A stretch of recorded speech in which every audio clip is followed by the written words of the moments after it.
The Democratic governor of Michigan, Gretchen Whitmer, appeared on CNN last night and responded to the attacks against her by Donald Trump, and did so in perfect fashion. As I'm about to show you, this comes from, the attacks from Trump come from a speech we covered yesterday that he delivered in Michigan, where he attacked Biden over the southern border and did lots of fear mongering while not actually bringing forward an explanation as to if he actually cared about addressing the issues at the southern border, why he directed MAGA to kill the deal that Border Patrol Union endorsed and enthusiastically supports to this day. So we'll get to more of a conversation on that and the clip of Gretchen Whitmer. But first, I need to show you what Trump had to say about Whitmer, and to do that, I need to fill you in on this context. USA Today reports Trump began his short speech by emphasizing how mass migration into the United States is generating violent crime. Now, of course, I've fact-checked this a bunch of times.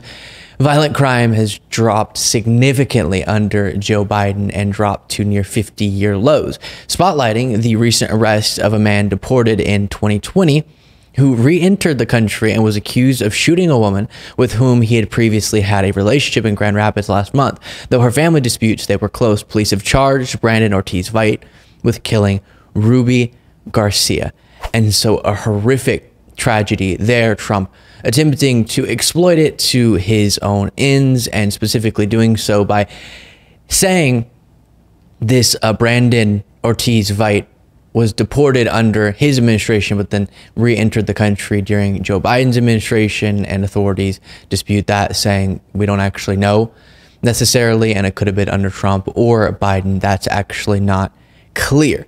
So with that context in mind, we'll get to what the family of Ruby Garcia had to say about the moment you're about to watch. But first, here it is. Ruby's loved ones and community are left grieving for this incredible young woman, remembering what they called her. They said she had just this most contagious laughter, and when she walked into a room, she lit up that room. And I've heard that from so many people. I spoke to some of her family. And so this is horrible. The thing about the tragedy for this family, their daughter or sister, their loved one, murdered. And then Trump's out there apparently lying. Here's this from the Washington Post. Garcia's sister, acting as a family spokeswoman, said Tuesday that Trump and his campaign have not contacted her or other immediate relatives, and rebuked the GOP presidential nominee's effort to make the case part of his calls for a border crackdown. He did not speak with any of us, so it was kind of shocking seeing that he had said that he had spoke with us, and, you know, saying, well, misinforming people, live TV. Shocking. You know, I kind of stopped watching it. I only seen up to that. After I heard, you know, a couple of misinformation that he has said, I kind of just stopped watching. Then here's what Trump had to say about Whitmer. Gretchen Whitmer, a real beauty she is, and she's a terrible governor, by the way. Your streets are bad. Everything's bad. She used to come to the White House. She was so nice, and then she'd go say, "I don't like that man." I say, "Wait a minute, I was very nice, wasn't I?" And then here is Democratic Governor Gretchen Whitmer's response on CNN. Well, I'll tell you, you know, the former president was in Grand Rapids today, and he was capitalizing on a horrible tragedy that happened here.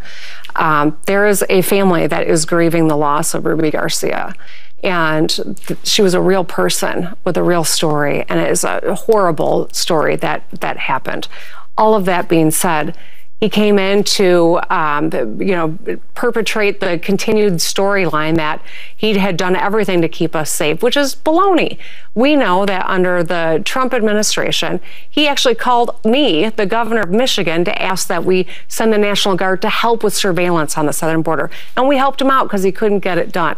He's also the reason that the, you know, negotiation in Washington, D.C.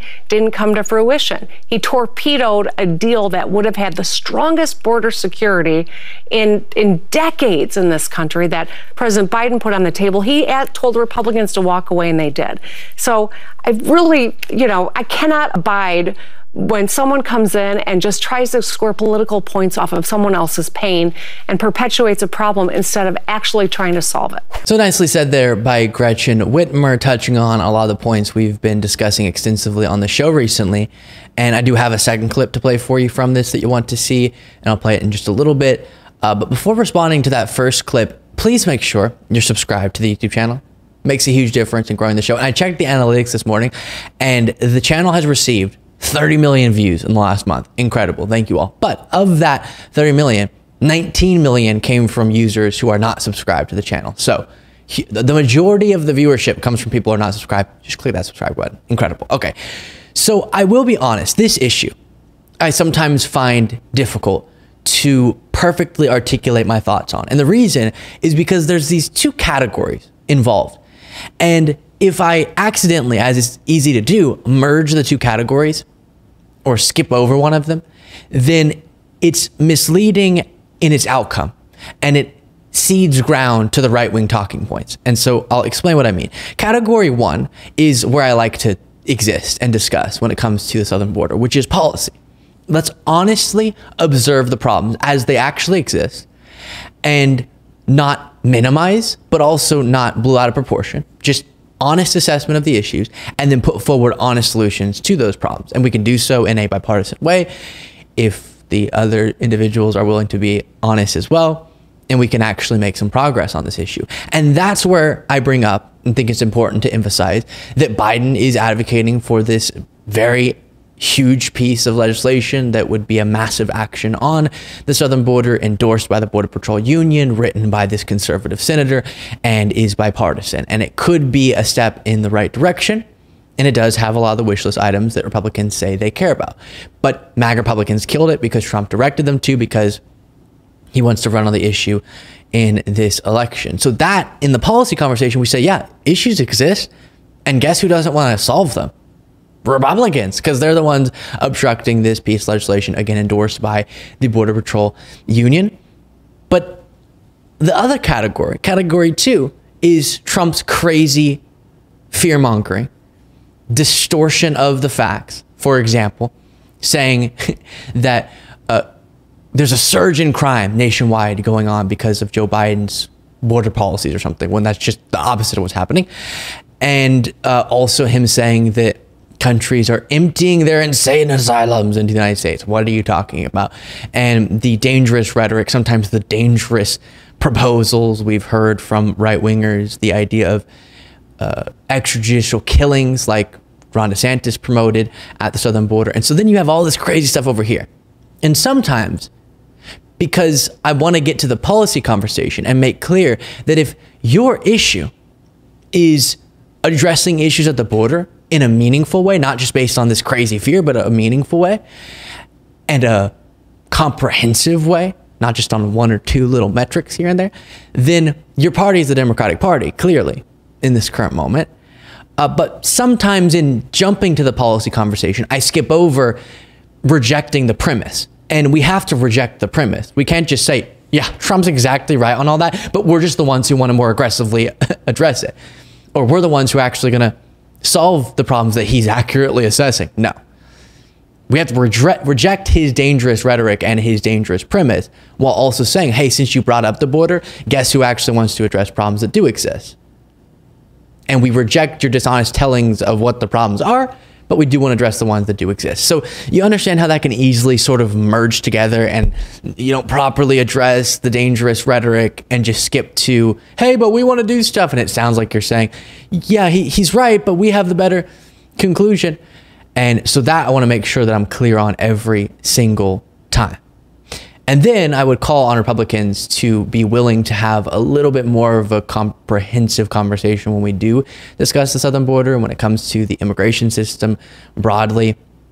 For example, they don't seem as excited about hiring more immigration judges to streamline these processes because we're experiencing backlogs. We did under Trump. Obviously, it's bad right now, and that contributes to some of these issues. And yes, we all want a secure border, and so we could unite around that, but we can't have these crazy, inhumane proposals, and we have to still prioritize the human lives that we're speaking about here, make sure we have a humane approach. So all of that needs to be a part of the conversation, and sometimes things can be missed in the heat heat of a conversation about this, and that I want to clarify today. Here's another clip from this interview, and it's on the issue of reproductive freedom and Trump's horrible impact on them.